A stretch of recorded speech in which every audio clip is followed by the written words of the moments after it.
저희 은행법 학회는 2004년도에 연구회에서 시작을 했고요. 2007년도에 학회로 발족을 했습니다. 그간 저희가 전통적인 금융산업과 금융소비자 보호를 위한 이론적 연구들을 좀 중심으로 학술대회와 세미나 그리고 저희가 학술지를 발간했는데요.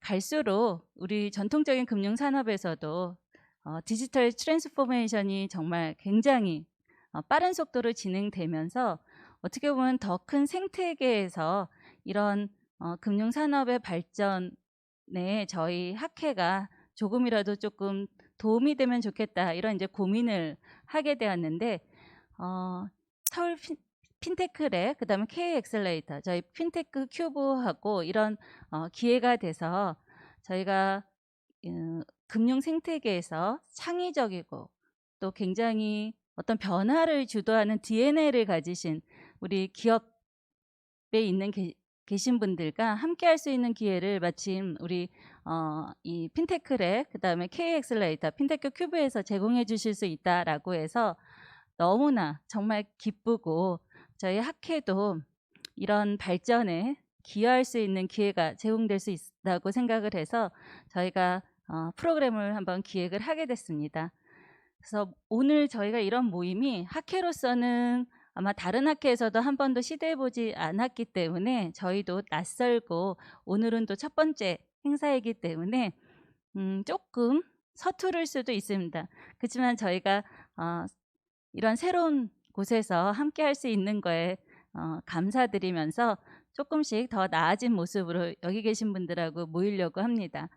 그래서 첫 번째 일부 행사는 가능하다면 저희가 은행법 학회가 가장 잘하는 것 중에 하나가 새로 금융 환경 변화에 따른 규제 이슈들을 제일 먼저 파악하고 그에 대한 이론적 연구하고 정책적인 제언을 하는 것이 저희 학회의 가장 주된 역할 중에 하나인데요. 이런 부분들이 저희 핀테크 기업에 지금 재직하시는 분들한테 좀 더 알기 쉽게 또 이해할 수 있는 방식으로 설명을 드리는 이제 이런 기회를 좀 가졌으면 해서 저희가 일부에서는 올해 핀테크 관련 규제 중에서 제일 먼저 수요가 많다고 생각되는 분야들 소개를 드린 다음에요. 저희가 잠시 휴식을 취한 다음에 2부 순서로 이때부터는 비공개적으로 여기 계신 현장에 계신 우리 핀테크 기업 임직원 여러분들과 좀 더 상세하게 자세한 이야기들을 나누는 그런 시간을 가지려고 합니다. 그래서 1부는 두 주제로 잠깐의 강의 내용이 전달될 것이고요. 휴식 시간 이후에는 비공개로 저희가 자유롭게 의견을 교환하면서 갖고 계신 의문점을 여기 계신 저희 학회 전문가 분들께서 답변을 해주시고 그 다음에 모아진 의견들 중에 정책 당국이 조금 더 관심을 갖고 빨리 해결해 주셨으면 하는 내용들은 저희가 정리해서 정책 당국과 감독 당국에게 전달하는 그런 역할을 하려고 합니다. 그래서 지금 온라인으로도 많이 아마 들어오실 것 같은데요. 온라인으로 들어오시는 우리 많은 실무자 분들께서도 궁금하신 사항들을 온라인으로 해주시면 저희가 가능하면 답변을 또 아니면 서면으로라도 추후에 전달을 해드리도록 하겠습니다. 네, 이상으로 긴 시간 저희 학회와 오늘 프로그램의 배경을 말씀을 드렸는데요.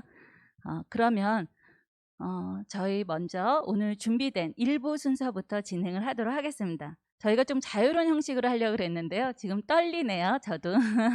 네, 우리 첫 번째 가상자산 관련 특정금융정보법 개정안을 소개해 주실 우리 권오훈 변호사님 소개해 드리겠습니다. 뜨거운 박수로 부탁드리겠습니다.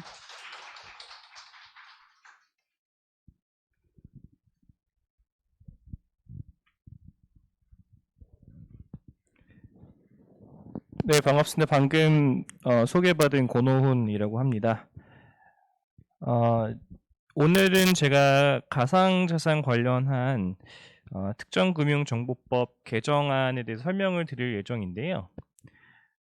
시간이 제한적이다 보니까 제가 법률 안에 하나하나의 구체적인 그 분석을 해드리는 것보다는 이 현재 핀테크 쪽에서 초미의 관심사 중에 하나죠. 이 가상자산이 어떻게 규제가 되어 왔고 그 배경은 무엇이고 앞으로는 어떻게 될 것인지에 대해서 간단하게 말씀드리는 기회가 됐으면 좋겠습니다.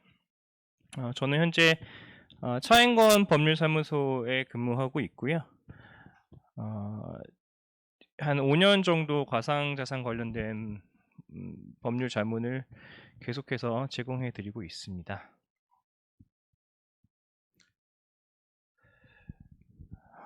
이 특근법이라고 많이 들어보셨을 겁니다. 이 핀테크에 관심 있으신 분들이라면은 또 당연히 알고 계실 법률인데 정확한 명칭은 특정 금융거래 정보 보고 및 이용 등에 관한 법입니다. 그래서 이 사실은 일반인들은 이 가상자산과 관련된 개정이 있기 전까지는 이 법이 있는지도 잘 모르셨을 것 같고 또 어떤 법인지에 대해서도 큰 관심은 없었던 것 같아요. 주무부처인 FIU 그 금융정보분석원에서도 이렇게까지 우리가 주목을 받는다니라고 하는 그런 분위기를 제가 볼 수가 있었습니다.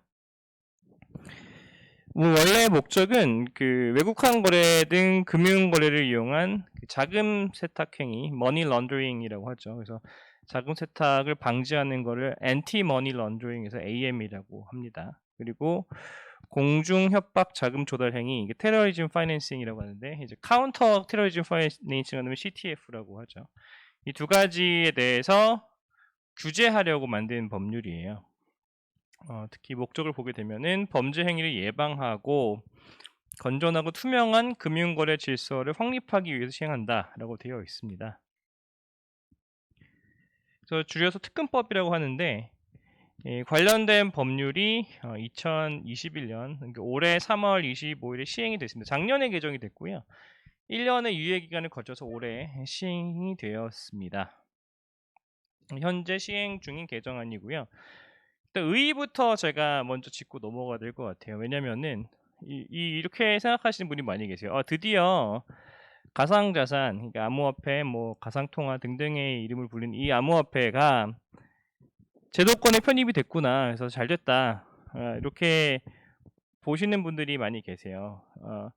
실제로 가상자산과 관련된 최초의 어떤 입법인 것은 맞습니다. 그래서 가상자산이 제도권에 편입이 됐다라고 하는 것도 맞는 말인데 다만 가상자산을 정상적인 산업으로 인정하느냐는 또 다른 문제인 것 같아요. 이 특근법에서 규율하는 대상이 금융만 있는 것은 아니고요. 기존에도 카지노도 있었어요. 왜냐면 카지노를 이용해가지고 혹시 정성 카지노 다 가보셨나요? 저희는 건전하게 살아서 그렇게 안 가시는. 저는 몇 번 가봤는데 가면 이제 돈을 맡길 수가 있어요. 근데 문제는 재밌는 게 카지노 네트워크 전 세계적으로 있어가지고 제가 만약에 어떤 카지노에 뭐 1억을 맡겼다고 한다면은 라스베가스 가서 갑자기 1억을 찾을 수가 있어요. 저희가 지금 당장 그렇다는 건 아니지만 그런 관례들이 있습니다. 그런 관례들을 에서 발생하는 그 자금 세탁을 막기 위해서 이 특근법에서 카지노도 규율하고 있는데 가상자산도 그런 의미에서 들어갔다고 보여집니다. 그래서 이게 산업을 진흥한다기보다도 규제하기 위한 현재의 상황이다. 그 실명화가 굉장히 강력하게 요구가 됩니다. 국제적인 규범에도 그렇게 얘기를 하고 있는데 다만 그런 경우에는 블록체인이 본질인 익명거래와 충돌되지 않느냐는 우려는 있습니다. 블록체인 자체의 출범이 중앙 통제적인 통화 시스템을 거부하고 그 다음에 뭐 관리당하는 걸 거부하고 익명적으로 자유롭게 그 통화가 움직이자고 하는 게 그 비트코인 백서에 나와 있죠. 근데 그런 거에 대한 전면적인 통제이기 때문에 그게 좋다 나쁘다를 떠나서 상황이 이렇게 변하고 있다는 거에 대해서는 인식할 필요는 있을 것 같습니다. 배경을 좀 설명을 드려야 될 것 같아요. 다 아시는 내용일 수도 있겠지만 혹시라도 새롭게 보시는 분들을 위해서 FATF라는 기구가 있습니다. FATF는 뭐 FATF라고도 하는데 Financial Action Task Force의 약자입니다. 그래서 AML, CTF 등의 방지를 위한 정부 기구인데 국제적인 기구예요. 현재는 39개 회원국이 있고 한국도 2009년에 가입을 했습니다. 한국은 굉장히 신생 가입 국가이기 때문에 FATF에서 말하는 권고안들을 잘 따라야 되는 그런 상황입니다. 국가는 37개국인데 그 EU와 골프 코퍼레이션 카운슬이 포함이 되어 있기 때문에 39개 회원국입니다. FATF가 권고하는 내용들은 사실은 국제적인 규범력은 없어요. 다만 요게 따르지 않을 경우에는 블랙리스트에 올라가기 때문에 사실상 국제적인 정상적인 금융이 불가능해지는 상황에 처하게 됩니다. 그래서 각 국가들이 선진 금융 국가라고 말하기 위해서는 FATF 레코멘데이션을 잘 따라야 되는 그런 상황입니다. 그런데 그 FATF에서 봤을 때 가상자산, 그러니까 암호화폐가 AML과 CTF에 큰 영향을 줄 거라고 봤던 거죠. 그래서 2018년 10월에 권고안 15라는 걸 수정을 합니다. 이게 주로 테크놀로지와 관련된 그런 레커멘데이션이었는데 여기에 가상자산, 이게 버추얼 애셋이라고 합니다. 그리고 가상자산 사업자를 용어 사전에 추가를 했어요. 글로소리에다 넣으면서 정의를 새롭게 합니다. 그러면서 그 가상자산과 가상자산 사업자들이 기존의 AML 규제에 편입이 돼야 된다라는 주장을 하게 되죠. 그래서 좀 더 그 리스크를 줄이기 위한 어프로치를 2019년 6월에 가이드라인으로 발표를 하게 됩니다. 그래서 여기에 따르면은 각 국가가 1년 내로 2019년 6월부터 1년 내로 여기에 따른 그 규제를 만들었어야 됐어요. 그래서 우리나라도 사실 정부의 입장은 가상자산의 가짜도 듣고 싶지 않고 이게 뭔지도 알고 싶지 않은데 손도 대기 싫어하는 그런 입장인데 어쩔 수 없이 FATF의 레코멘데이션이 있다 보니까 그거를 기존 규제 편입하게 됐던 거죠. 그래서 그게 2020년 3월이었던 겁니다. 그 권고안의 내용을 조금 더 들여다보면은 첫 번째로 가상자산의 정의를 볼 수가 있는데요. 이거를 Virtual Asset의 개념을 신설했죠. 그래서 이렇게 되어 있습니다. 디지털 방식으로 거래되거나 양도될 수 있는 가치의 디지털화된 표시이다. 그리고 지불 또는 투자 목적으로 사용될 수 있는 것이고 또 유형이 이렇게 나눠진다고 봅니다. 다른 그 가상자산으로 전환 가능하거나 법정 화폐, 피앗 머니라고 하죠. 그래서 달러라든지 원화라든지 기타 법정 화폐로 전환이 가능하거나 또는 법정 화폐 금융 시스템과 교환 가능한 뭐 예를 들어 선불 전자지급 수단이라던가 뭐 전자화폐라던가 우리나라 치면은 뭐 외국으로 치면은 뭐 페이먼트 서비스에 따른 뭐 각종 그런 그 페이먼트들이겠죠. 교환이 가능하다면 다 버추얼 애셋에 포함이 된다고 봅니다. 저는 여기서 핵심적인 표지는 교환성이라고 봐요. 왜냐면은 또 실제로 교환성이 없는 버추얼 애셋은 그 버추얼 애셋 개념에서 제외를 한다고 봅니다. 왜냐면은 생각을 해보시면은 그 자금 세탁이란 게 어떻게 이루어지느냐? 여러 가지를 교환하면서 출처를 알 수 없게 되면 자금 세탁이 되는 거거든요. 그러니까 교환이 안 되는 버추얼 그 디지털 자산은 여기서 굳이 다루지 않겠다는 취지죠. 그래서 그런 의미에서 뭐 게임 아이템도 제외를 합니다. 근데 한국에서 그 리니지에서 나오는 그 집행검인가요? 그게 억 단위 가격을 호가하는데 그것도 그럼 디지털 자산이냐 아니냐 여기에 대해서는 좀 논란이 있는 것 같아요. 어쨌거나 쉽게 이게 직접적으로 그거를 이렇게 교환할 수 있어 다른 데서 용이하게 쓸 수 있느냐 이런 부분들로 좀 종합적으로 판단해야 될 것 같습니다.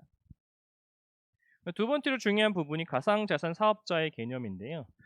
VASP라고 합니다. Virtual Asset Service Provider의 개념을 신설을 했는데 이 5가지 유형의 그 행위 태양들을 놓아놨어요.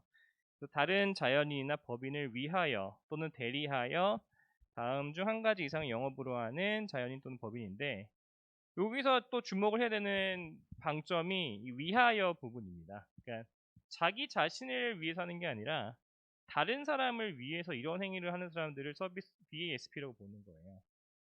첫 번째는 가상자산 및 법정 통화 사이의 트랜잭션 거래.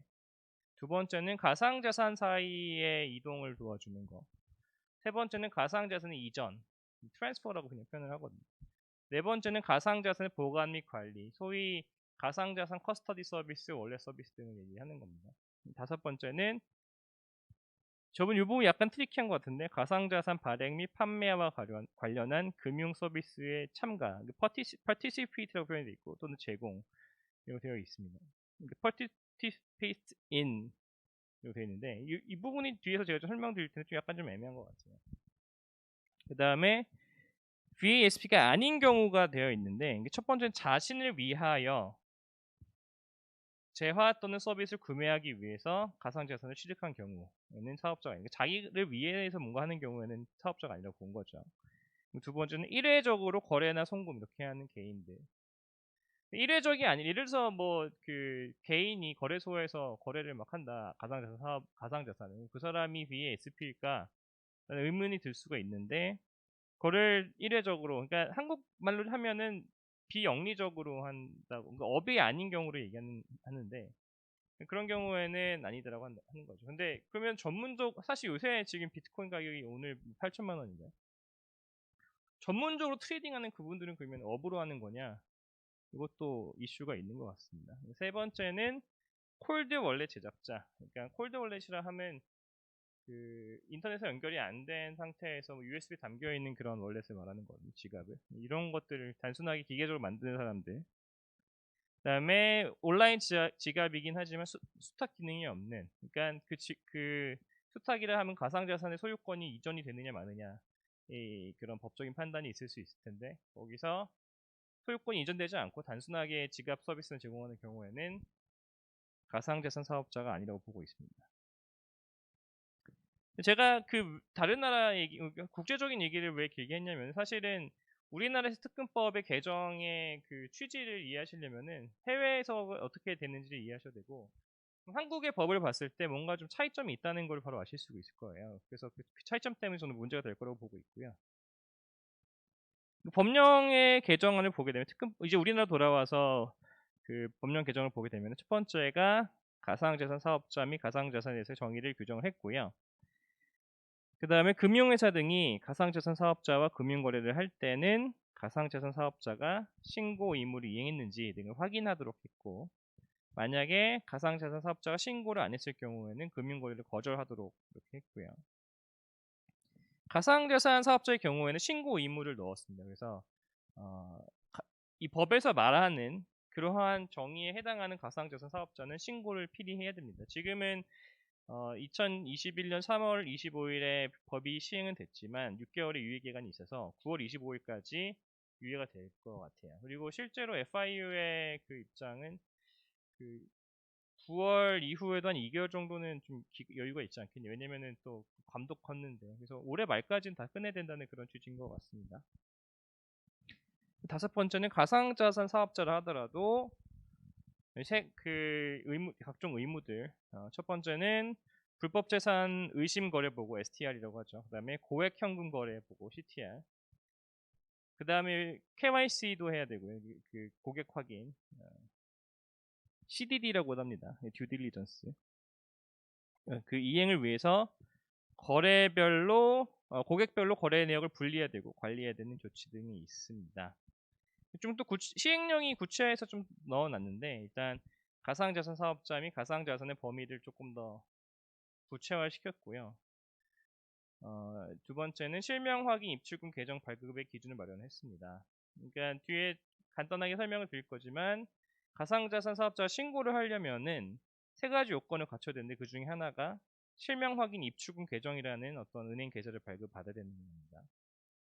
세 번째는 그 신고 관련된 절차 등을 마련했고 네 번째는 그 관련된 또 가상자산 이전과 관련된 기준을 마련했는데 이거는 1년 동안 또 유예를 했습니다. 가상자산이라는 걸 보게 되면은 이 정의를 이렇게 해놨어요. 경제적 가치를 지닌 것으로서 전자적 거래 또는 이전될 수 있는 전자적 증표다. 그래서 FATF의 그 Virtual Asset과 유사한 측면이 있습니다. 다만 그 교환될 수 없는 거는 제외를 했고 또 게임 아이템 제외했고요. 선불 전자지급 수단과 전자화폐를 제외했는데 이거는 이미 기존 법이 있기 때문에 그렇습니다. 네, 전자 등록 주식도 제외를 했고 전자어음 이것도 기존 법이 다 있어서 제외를 했고요. 그다음에 거래 형태와 특성을 고려해 대통령을 정하는 것이라고 있는데 이거는 정하지 않았습니다. 가상자산 사업자의 경우에는 이 6가지 행위를 해놨어요. 그래서 그 FATF에서 말하는 그 사업자 영역을 다 넣어놨는데, 이 행위를 영업으로 하는 자라고 해서 영업으로 하지 않으면은 VASP가 아닌 것으로 보여야 될 것 같아요. 될 것 같습니다. 영업으로 하는 게 대체 무엇이냐? 거기에 대해서는 논란이 있을 수 있겠죠. 그리고 또 여기서는 그 FATF의 권고안과는 다르게 그 타인을 위해서 한다는 그런 내용이 빠져 있어요. 그래서 그럼 자기 자신을 위해서 가상자산을 매도 매수하는 행위들도 해당이 되느냐?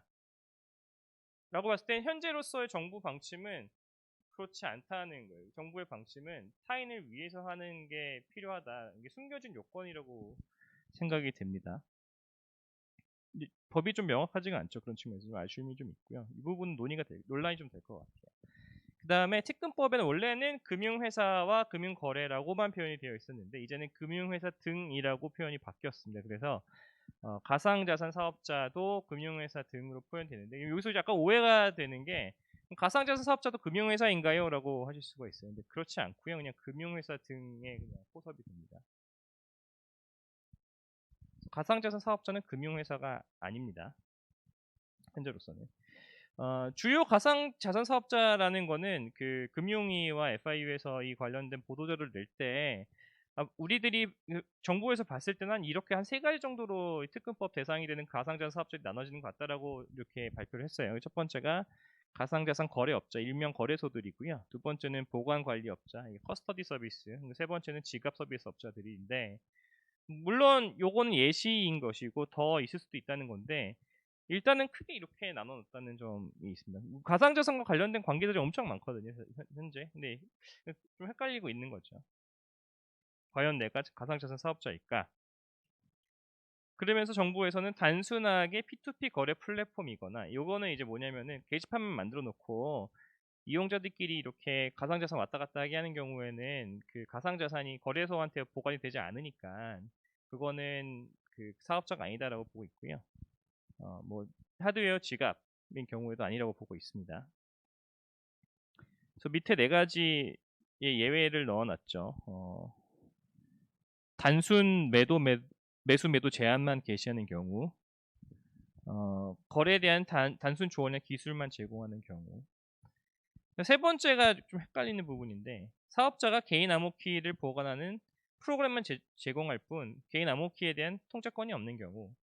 그러니까 이거를 이제 블록체인의 기본으로 들어가면 퍼블릭 키와 프라이빗 키가 있는데, 퍼블릭 키는 계좌 번호 같은 거고, 프라이빗 키가 뭐 공인인증서 같은 거고, 굉장히 제가 단순해서 얘기할 수가 있을 것 같아요. 근데 프라이빗 키는 보통 개인이 갖고 있잖아요. 근데 그거를 사업자가 보관하는 경우가 있어요. 왜냐면 너무 복잡해가지고 이걸로 로그인하기 너무 어렵기 때문에 단순하게 아이디 패스워드 넣으면은 접근할 수 있게 해주는 경우가 있어요. 근데 그런 경우에는 가상자산 사업자에 해당을 하는 것이고, 프라이빗 키가 유저한테 있는 경우에는 아니다라고 이렇게 보고 있습니다.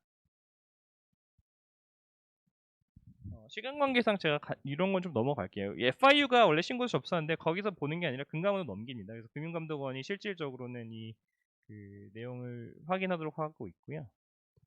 이게 마른 신고인데 사실상 강학상 뭐 허가에 가까운 신고예요. 그래서 수리를 요하는 신고라고 하죠. 이게 불수리를 할 수가 있어요. 그러니까 원래 신고라고 하면 그냥 나 하겠다라고 하면 되는 건데, 그게 아니라 그게 정확하게 되어 있는지를 또 봅니다. 3가지 요건들이 있는데, 첫 번째는 그 ISMS 인증을 받아야 됩니다. 그래서 ISMS 인증이란 건 원래는 예전에 한 10년 전부터 그 개인정보에 관련 논의가 생겨났을 때, 그때 그 키사 인터넷진흥원 같은 데서 이제 도입을 하겠다고 했었던 거죠. 이제는 어떤 특정한 규모가 되면 ISMS 인증이 의무화가 되는데, 그 기업이 개인정보 관리 잘 하고 있다는 그런 인증입니다. 그런 것들 하나 첫 번째. 근데 이 인증이 FATF에서 요구하는 건 아니었어요. 그래서 우리나라의 특유한 요건이라고 저는 보이고. 두 번째는 실명 확인 가능한 입출금 계정.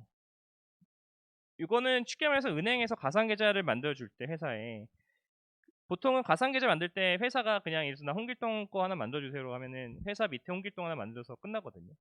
근데 그 홍길동이 진짜 홍길동인 사람이 존재하느냐까지, 실제 명인 것까지를 확인하라고 하는 게 실명 확인 입출금 계정의 취지입니다. 그래서 이것도 있어야 되는 거죠. 근데 논란이 있었던 게 만약에 내가 그 원화를 취급하지 않는 사업자인데도 불구하고 이런 계좌를 만들어도 됩니까?라는 논란이 계속 있었어요. 근데 시행령에는 안 나온 얘기지만 그 FIU 가이드라인에 따르면은 그 현금의 관여가 없는 단순하게 가상자산만 취급하는 VASP들은 2호는 보지 않겠다라고 하는 현재 취지죠. 세 번째도 좀 이것도 좀 독특한 부분인데 그 대표이사가 금융 관련된 법률에 따라서 벌금 이상의 형을 받은 경우에는 이거를 등록할 수가 없어요.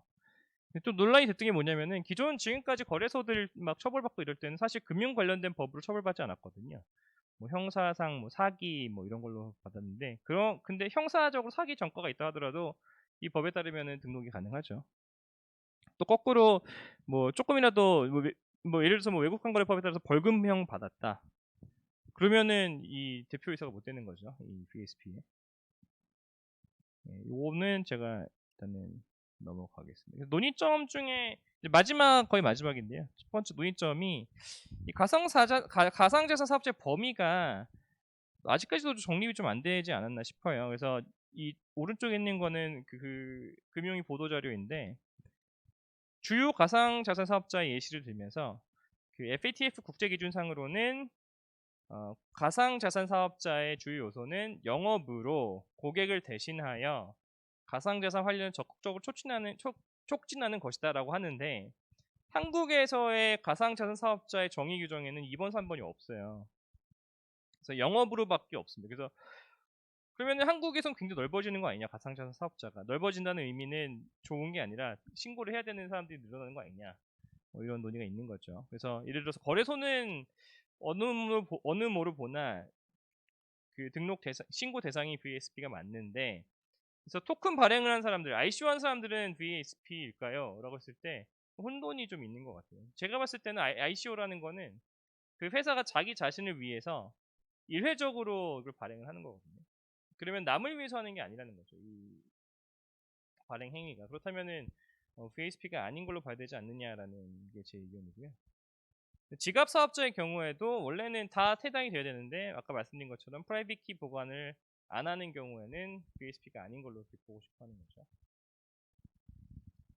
이런 문제가 하나 있고, 두 번째는 ICO 금지가 아직까지도 이슈가 되고 있습니다. ICO 금지는 2017년 9월 정도에 금융위원회가 처음에는 증권형 토큰 발행을 금지한다고 했었고, 그 다음에 그달 말에 유틸리티형을 포함한 모든 형태의 ICO를 금지한다고 했었죠. 근데 제가 외국 논문들 찾아보면은 전 세계에서 ICO를 금지를 선언한 나라는 한국이랑 중국밖에 없어요.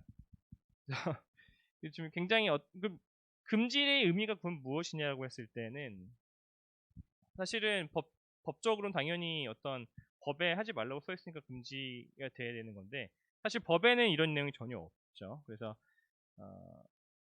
이거는 법적인 금지라기보다도 그냥 사실상 금지다. 어떤 불이익이 있느냐? 법에는 정해진 건 없지만 뭐 예를 들어서 내가 VASP인데 ICO를 하겠다라고 신고를 하면은 그거는 신고 안 받겠다. 불수리 사유도 아닌데 그냥 안 받겠다라고 할 가능성이 높다는 거죠.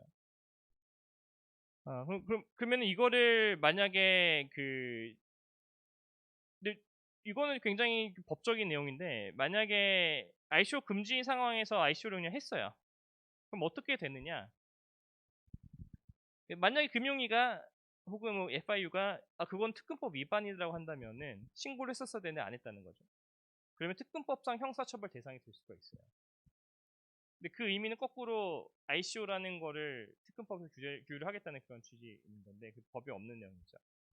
두 번째는 만약에 특근법에서 처벌하지 않겠다. 그러니까 ICO를 하더라도 특근법으로 규율하지 않겠다고 한다면은 적어도 특근법상의 형사처벌 대상은 아닌 거죠. 그렇다면 아직까지도 ICO에 대한 처벌 법규는 없다라고 볼 수도 있을 것 같습니다. 그래서 요거는 아직도 좀 애매한 부분이 있다는 점을 말씀드리도록 하겠습니다. 네, 제 발표는 여기까지 하도록 하겠고요. 오늘 굉장히 뭐 디테일한 것보다는 특정금융정보법의 배경 그리고 문제점들, 유의하셨던 점들에 대해서 좀 짚어봤습니다. 네, 감사합니다.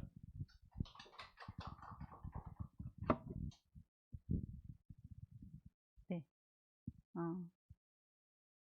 특근법에 대해서 현재 개정된 내용들, 주요 내용 중심으로 저희가 설명을 들었습니다.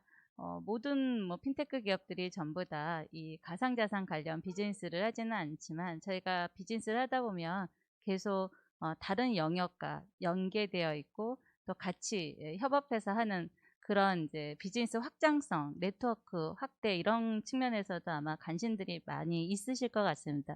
그래서 좀 더 궁금한 사항들 분명히 많으실 텐데요. 저희가 좀 이따 Q&A 시간에 좀 듣도록 하고요. 저희가 두 번째로 준비한 내용 또 진행하도록 하겠습니다. 네, 우리 차상진 변호사께서 우리 금융소비자보호법과 관련해서 올해 주요 내용들을 짧게 소개를 올리겠습니다. 네.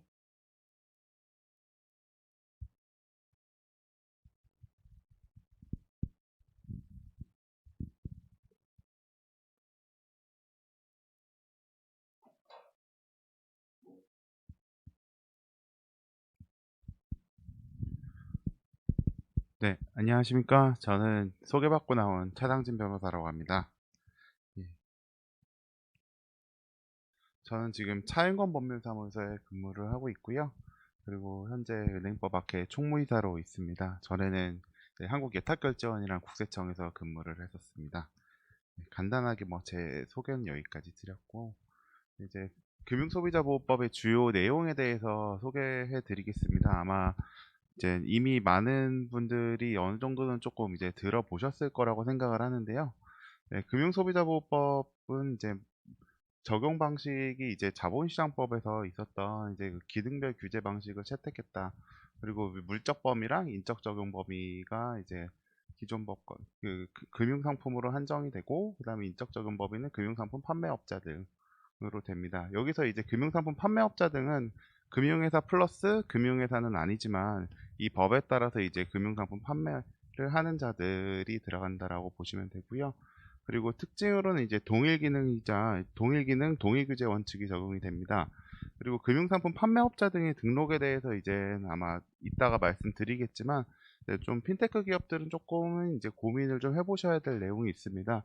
먼저 이제 금융상품 판매업자 등의 경우에는 금융위원회에 등록하는 것이 원칙이나 금융관계 법률에서 금융상품 판매업 등에 해당하는 업무에 대해서 인허가 등록 등을 하는 경우에는 등록이 필요하지 않습니다. 좀 복잡하게 들리실 수도 있는데요. 쉽게 말하면 이제 내가 금융기관으로서 어떤 인허가를 받거나 라이센스를 받은 적이 있다. 그럼 별도의 등록을 요하지 않고 바로 이제 금융소비자보호법이 적용된다라고 보면 되고요. 만약에 내가 그런 라이센스를 받지 않았다라고 하면 이제 금융소비자보호법에서 말하는 금융상품 판매업을 하고 있다라고 하면 이제 등록을 신청해서 등록을 하셔야 됩니다. 그리고 만약에 등록을 하거나 아니면 자기가 금융기관 라이센스를 받게 되면요, 여기 6대 판매 규제의 적용을 받게 되는데요. 적합성 원칙과 적정성 원칙, 그리고 설명 의무, 불공정 영업행위 금지, 부당 권유 금지, 허위 과장 광고 금지를 적용받게 됩니다. 여기서 이제 적합성 및 적정성 원칙은 익숙하신 분들도 많이 계실 텐데, 이제 고객에 대해서 자기가 제대로 파악을 한 다음에 고객한테 맞는 상품을 판매하도록 하고 있습니다. 예전에는 이제 자본시장법에서 규정이 되고 있었는데요. 이제 금융소비자보호법이 도입되면서 금융투자 상품뿐만이 아니라 다른 상품들에도 이제 적용 범위가 확대돼서, 여기 보시는 것처럼 이제 보장성 상품 같은 경우에는 연령이라든지 재산 현황, 상품 계약 체결 목적이나 경험, 지식 수준 등을 이제 파악하셔야 되고, 투자성 상품 같은 경우에는 취득, 처분 목적, 그다음 재산 상황, 투자 경험 이런 것들을 이제 파악하신 다음에 그 상품을 판매하셔야 됩니다. 그리고 그 다음으로는 이제 설명 의무가 있는데요. 예, 설명 의무 같은 경우에는 해당 상품에 대해서 일정한 내용을 반드시 설명하도록 하고 있습니다. 여기 보시는 것처럼 보장성 상품과 역시 투자성 상품, 그리고 대출성 상품마다 이제 설명하는 내용이 좀 달라지게 됩니다. 그리고 그 다음에는 불공정 영업행위 금지인데, 이제 금융기관 같은 경우에는 이제 아무래도 고객에 대해서 좀 우월적 지위를 갖고 있다라고 하고 있어서 그런 지위를 이용해서 고객이 권익을 이제 침해하는 행위 등을 금지하고 있고요. 가장 대표적으로는 이제 의사에 반해서 다른 상품 계약을 체결하는 행위 등을 금지하고 있고, 부당한 담보 요구라든지 편익 요구 이런 것들을 금지하고 있습니다. 그리고 부당 권유 금지 같은 경우에는 이제 단정적 판단이 제공을 하거나 다른 사실과 다른 상품 내용의 안내를 하고 아니면 가치에 영향을 미칠 중요한 사실을 알고 있으면서도 이를 고객에게 알리지 아니하는 행위, 이런 경우에 이제 그 부당 권유 금지 의무 위반이 될 수 있습니다. 그리고 허위 과장 광고 금지는 필수적 포함 사항과 이제 광고를 해서는 안 되는 금지 사항으로 이제 구분을 하고 있는데요. 이제 조문에서 이제 상품 유형별로 이제 좀 자세하게 열거를 하고 있어서 먼저 그건 이제 조문을 보시면 어느 정도 이제 내가 광고에 어떤 내용을 넣어야 되고 어떤 내용을 넣지 않아야 되는지 아마 아실 수 있을 겁니다. 그리고 이제 그 관리 책임 부분인데요. 이게 또 사실 핀테크 기업들한테는 또 되게 중요한 내용입니다. 그 기존에는 이제 뭐 혁신금융 서비스 지정받아 가지고 업무를 하고 계신 분들도 있을 텐데 이제 실제로 실무적으로는 이제 내부 통제 기준을 만들어야 되느냐 뭐 이런 문의들이 상당히 많이 있습니다. 그리고 아마 라이센스를 받으신 분들 같은 경우에는 이제 기존 업권법에 따라서 내부 통제 기준이 어느 정도 이제 마련이 되어 있는 회사들도 있는데요. 그런 회사들 같은 경우에도 금소법에 따라서 별도의 내부 통제 기준을 만들어야 됩니다. 다만 그 온라인 투자 연계 금융업법에 따른 P2P 업체들 같은 경우에는 내부 통제 기준 마련 의무가 이제 제외되어 있어서 그 경우에는 마련을 하지 않으셔도 됩니다. 다음으로는 이제 이게 또 실무적으로는 또 업체들이 상당히 부담을 느끼는 부분인데 만약에 적용이 된다면 자료의 기록 및 유지 관리 의무가 부여가 됩니다. 그래서 내부 통제 기준이라든지 뭐 금융소비자 보호 기준이라든지 아니면 회계 처리에 관한 자료라든지 이런 것들을 또 차곡차곡 또 보관을 하셔야 될 의무가 있습니다. 그리고 나중에 혹시 그 금융소비자와 분쟁이 발생하게 된다면 이런 자료들을 저희 그 업체에서 제공해 줘야 될 의무가 있기 때문에 이런 부분들은 이제 나중에 나갈 수 있다라는 것을 전제하고 처음부터 자료를 작성하시고 그리고 뭐 이 자료를 작성하시고 표현이라든지 아니면 그림이라든지 이런 것들에 대해서 세밀하게 신경을 써 두셔야지 나중에 이제 불필요한 분쟁에 휘말리시지 않을 수 있습니다. 네, 그리고 그 다음은 규제 샌드박스인데 요 내용에 대해서는 아마 다들 관심이 많으셔서 많이 알고 있을 겁니다. 다만 이제 요 내용을 굳이 지금 같이 설명드리는 거는 이제 여기에는 새로 이제 사업을 시작하시게 된 지 얼마 안 되는 분들도 계시기 때문에 간략한 소개 정도 드리고 그 다음에 요새 이제 그 금소법 시행 이후에 이제 규제 샌드박스와 관련돼 가지고 업체들이 고민하고 있는 부분들에 대해서 쟁점을 쉐어해 드리도록 하겠습니다. 규제 샌드박스는 뭐 크게 뭐 4개 정도 제도인데요. 이제 혁신금융 서비스 지정이랑 규제 신속 확인 제도, 그다음에 지정 대리인에 대한 업무 위탁 제도, 그다음에 위탁 테스트 제도가 있습니다. 혁신금융 서비스 지정 제도는 이제 많은 분들이 알고 계실 텐데 혁신적 금융 서비스를 시장에서 테스트할 수 있도록 그 시범 영업을 하고 또 임시적으로 이제 규제를 제외시켜주는 특례를 부여하는 제도입니다. 그리고 규제 신속 확인은 이제 혁신금융 서비스 지정을 받으려면 이제 내가 현재 사업을 하려고 하는데 여기에 어떤 법적 장애 사유가 있는지 여부에 대해서 확인을 받아야 이제 규제 특례를 신청을 할지 말지에 대해서 판단을 할 수 있지 않겠습니까? 그래서 이제 내가 사업을 하는 것에 대해서 여기에 어떤 법적 장애가 있는지 없는지 여부에 대해서 확인을 하기 위한 제도입니다.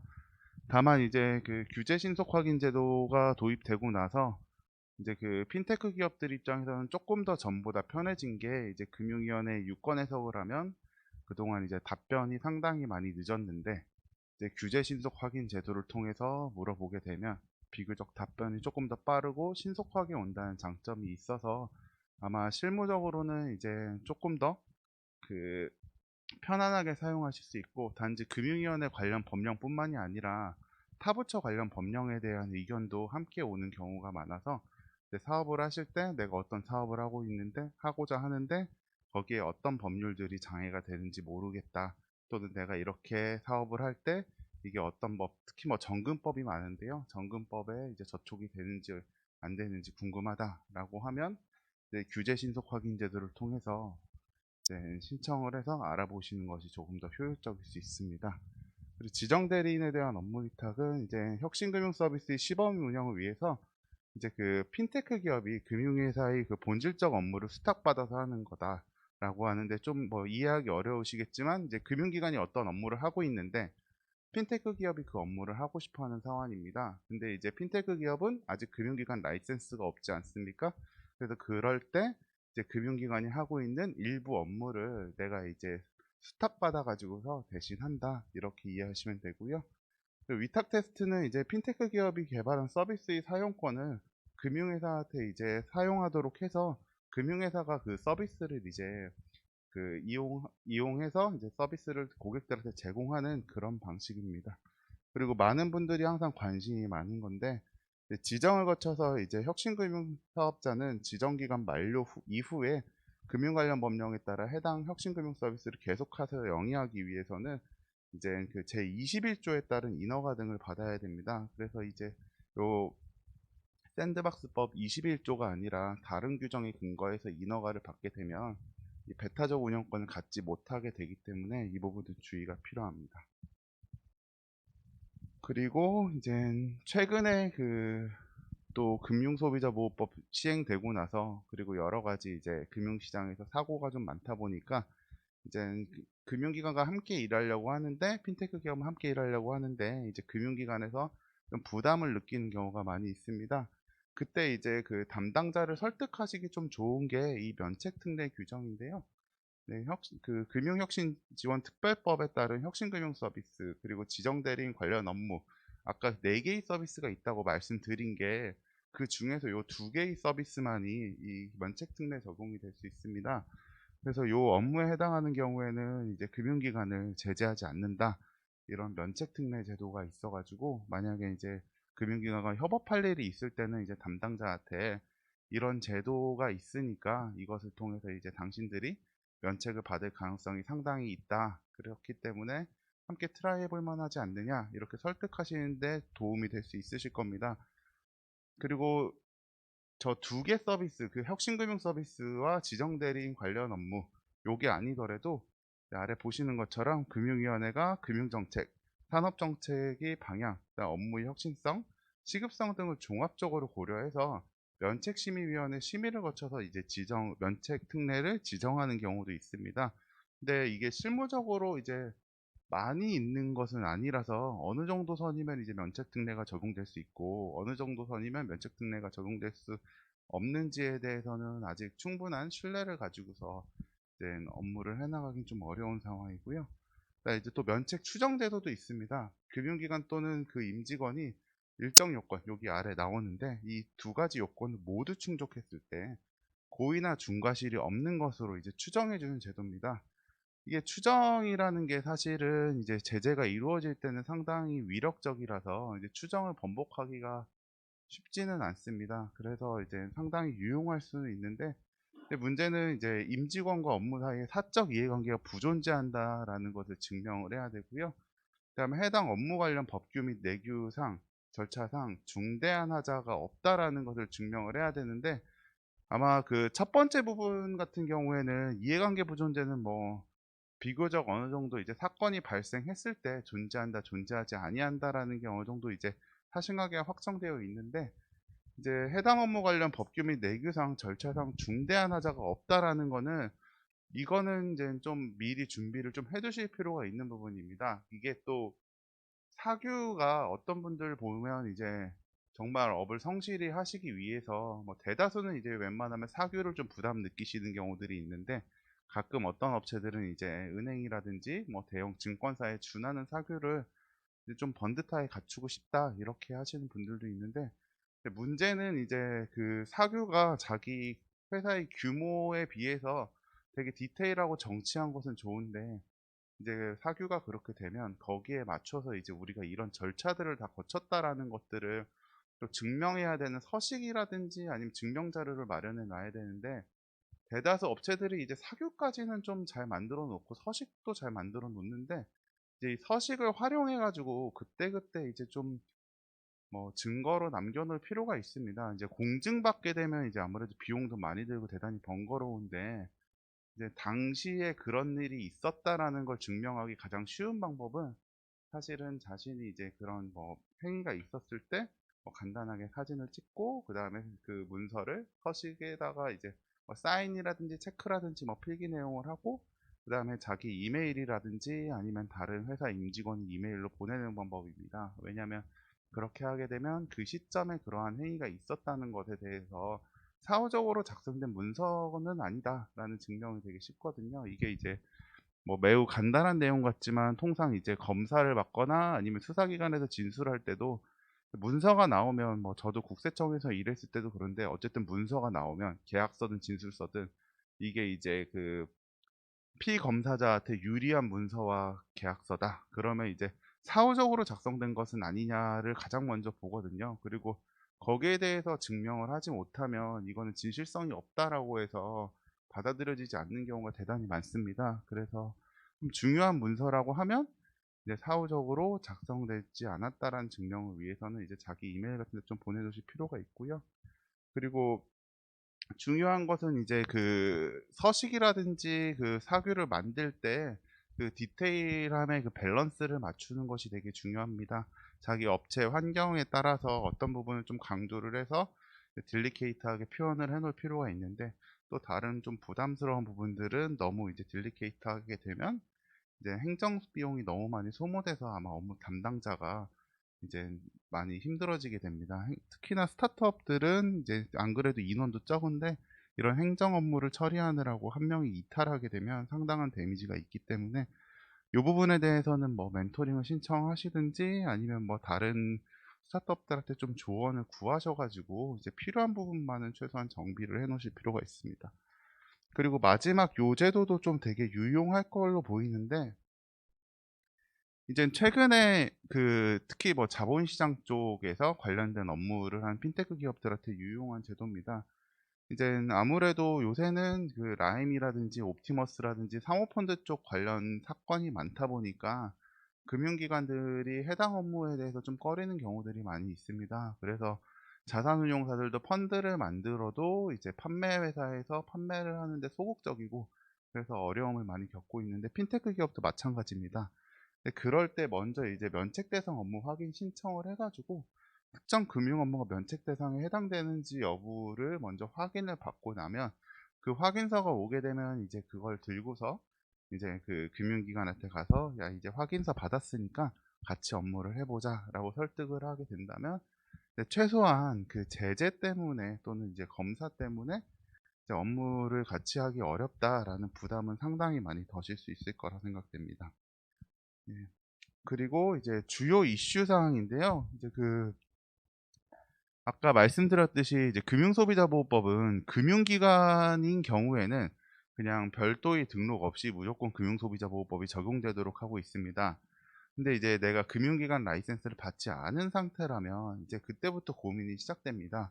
그때부터 나는 그럼 내가 하는 행위가 그러면 이제 금융소비자보호법에 적용되는 금융상품 판매 행위 등에 해당하는지 안 하는지 이런 것들이 고민이 될 겁니다. 만약에 이제 여기에 대해서도 이제 해석이 좀 나뉠 수 있는데요. 규제 샌드박스 이제 그 혁신금융 서비스 특례를 받으신 분들 같은 경우에는 이제 고민이 되는 게 아마 그 지정서에 보면 이제 몇 조, 몇 조, 몇 조, 어떤 번 몇 조 이렇게 구체적으로 기재가 되어 있을 겁니다. 근데 이제 문제는 대부분 그 지정을 받으신 분들이 금융소비자보호법 통과 전에 지정을 받으셨다라는 겁니다.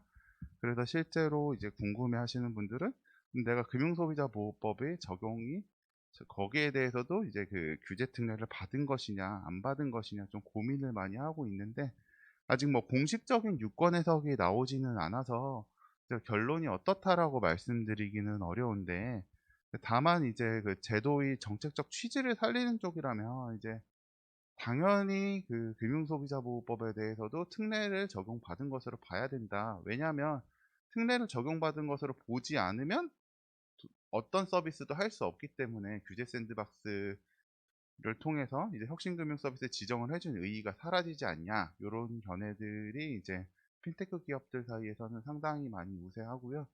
다만 이제 뭐 전통 법학을 하시는 분들 중에서는 아무래도 이거는 그 그 문서에 어떤 조문들이 구체적으로 특정되어 있지 않으면 여기에 대해서 이제 어차피 그 샌드박스에서도 이제 그 추가하거나 할 수 있으니까 그 추가적인 작업이 필요하지 않느냐 이런 견해도 있습니다. 이 부분에 대해서는 아마 뭐 그 업계라든지 업체들이 이제 해소할 수 있는 부분은 아니고 금융위원회가 어느 순간 이제 좀 판단을 해줘야지 그때부터 이제 안정적으로 이제 이 이슈가 해소가 될 수 있을 것으로 보이고요. 그리고 또 다른 거는 이제 그 금융소비자보호법이 적용 범위라고 했는데요. 근데 금융소비자보호법은 이제 금융상품 판매업자 등이 해당할 경우에는 금융소비자보호법이 모든 규제를 준수할 것을 요구하고 있습니다. 근데 이것을 여기 써 놓은 거는 이제 아래 내부 통제 기준이랑 오히려 더 관련이 있는데요. 근데 내부 통제 기준은 이제 금융소비자보호법이 적용되는 경우라면 당연히 이제 마련을 해야 되고 몇 개 이제 아까 말씀드린 온투업자들 이런 경우 예외에 해당하지 않으면 무조건 마련을 해야 되는데 이제 판단을 하셔야 되는 게 앞에서부터 계속 이어집니다. 금융소비자보호법에 내가 이제 적용이 되느냐 안 되느냐, 만약에 내가 금융기관 라이센스가 없다면 등록을 해야 되느냐 말아야 되느냐고요. 근데 등록을 만약에 해야 되는 사람인데도 하지 않았다라고 하면 미등록으로 인한 제재가 있을 거고요. 만약에 이제 내가 등록을 했다라고 하면 그때부터는 이제 내부 통제 기준이라든지 아니면 내가 서비스를 할 때마다 이제 그 금융기관의 그 판매 절차와 유사하게 절차를 다 갖춰야 됩니다. 그래서 이 부분에 대해서는 이제 아직까지 이제 금소법이 시행된 지는 얼마 안 돼 가지고 이제 뭐 뚜렷하게 어떻게 정리가 되어야 될 것 같다라고 말씀드리긴 어려운데 고민은 좀 필요하고 내가 업무를 설계할 때도 이게 어느 쪽으로 기울지에 대해서 이제 고민을 하신 다음에 이제 아무래도 업무 스코프를 조금 더 단순화시킬 수 있는 쪽으로 비즈니스를 이제 설계해 나가시는 게 중요합니다. 왜냐하면 이제 종종 예전에 이제 핀테크 기업들 보면 전산을 이제 막연히 제도가 좀 자기한테 유리하게 흘러갈 거라고 생각하고서 이제 전산 다 꾸며 놓으셨다가 다시 세팅하시는 경우들도 많이 있거든요. 그래서 이런 부분들은 확인을 하셔야 되고요. 그리고 그 다음으로는 이제 아까 말씀드렸던 면책 대상 업무입니다. 최근 이제 금융소비자 보호가 강조되는 상황에서 혁신 서비스 출시랑 관련된 협업금융기관과 업무 수행 부담 시에 면책 대상 해당 여부에 대한 판단이 필요하고요. 이거는 자기가 조금이라도 만약에 의문이 있다라고 하면 뭐 일단은 적극적으로 신청을 하실 필요가 있는 것 같습니다. 그리고 마지막으로는 이제 분쟁 해결인데요.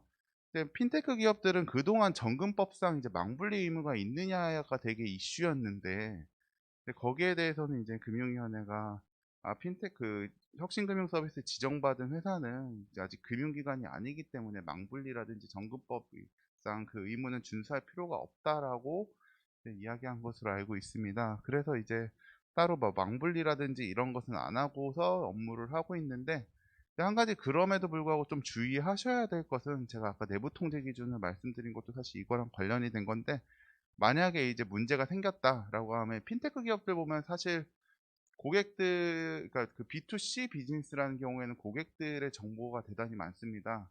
근데 그러한 정보들이 이제 뭐 구글 드라이브라든지 아니면 네이버 클라우드 막 이런 데 막 올라가서 뭐 쉐어포인트라든지 이런 앱들을 사용해 가지고 막 정보가 오고 가고 있는데 이게 상당히 좀 위험한 상태일 수도 있습니다. 왜냐하면 아무래도 망분리 되어 있는 상황과 그런 이제 공유 드라이브 같은 경우에 이제 계정 로그인만 가지면 바로 모든 정보를 다 볼 수 있고 또 문제는 이제 그 폴더마다 접근 권한 분배 설정을 하셔야 되는데 대부분 이제 스타트업들 그 인원이 얼마 안 되고 또 이직도 잦다 보니까 폴더별로 권한 설정도 안 돼 있고 그리고 접근할 때마다 어떻게 보면 또 암호 같은 거 설정하는 것도 대단히 번거롭고 업무하는데 힘들기 때문에 안 돼 있는 경우들이 많습니다.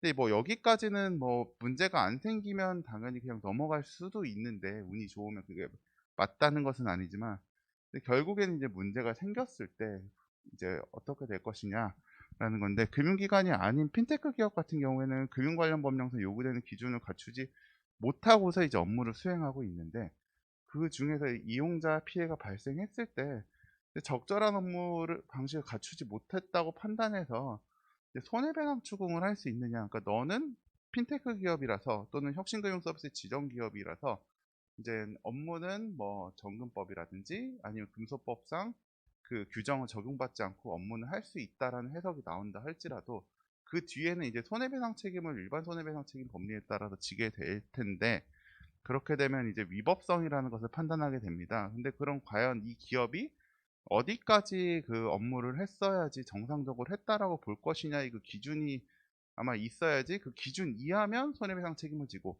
그 기준을 잘 지켰다면 손해배상 책임을 지지 않을 텐데 아마 그 기준이 그 경우에 따라서는 그 라이센스를 받고 일을 하지만 좀 작은 금융회사들의 어느 정도는 좀 따라가야 되지 않겠냐라는 기준으로 판단이 될 수도 있습니다. 그렇기 때문에 이제 내가 금소법 적용 대상이 아니라는 그 해석이 나중에 나온다 할지라도 이제 너무 마음을 놓고 계시면 안 되고 만약에 그 샌드박스 기업들이 그 금소법 적용 대상이 아니라는 해석이 나온다 할지라도 혹시 모를 일을 위해서 어느 정도는 이제 금소법이라든지 아니면 기존 금융 관련 법령에 맞춰서 조금은 따라가서 이제 그 업무 스코프를 짜 놓으셔야지 이제 추후에 문제가 발생했을 때 좀 손해배상 책임을 좀 면하거나 완화시킬 수 있다라는 조언을 좀 드리고 싶습니다. 예, 제가 준비한 발표는 여기까지입니다. 네, 감사합니다.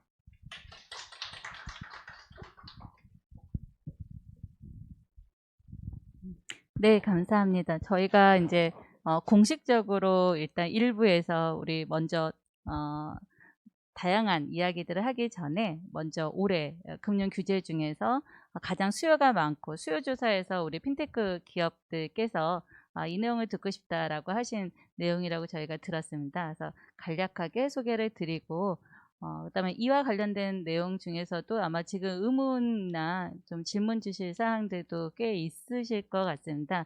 저희가 진행이 또 코로나 때문에 현장보다 온라인으로 또 들어오신 분들도 많기 때문에 그분들도 혹시 질문도 같이 모아서 하는 게 시간적으로 잘 모아지지 않을 가능성도 있기 때문에 한번 저희가 일부 행사는 이렇게 하고 저희가 우선 단체 사진을 찍은 다음에 조금 더 저희 다른 전문가 분들도 함께 와 계시기 때문에 저희 은행법학회 두 분 발표를 하셨지만 또 다른 전문가분들 우선 같이 소개를 올리고요.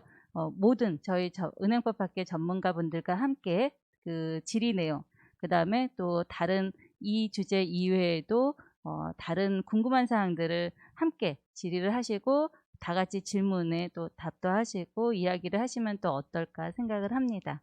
저희가 이게 유튜브로 다 진행이 또 되면 더 자유로운 질문들이 나오지 않을 수도 있을 것 같아서요. 공식적으로 공개되는 행사는 여기까지 하고 저희가 바로 저희 한번 여기 현장에 계신 분들하고 단체 사진을 한 장 찍은 다음에 그 다음에 자유롭게 저희가 정말 궁금했던 내용들 또 같이 좀 재현할 내용들을 한번 같이 갖는 시간을 갖도록 한번 해보겠습니다.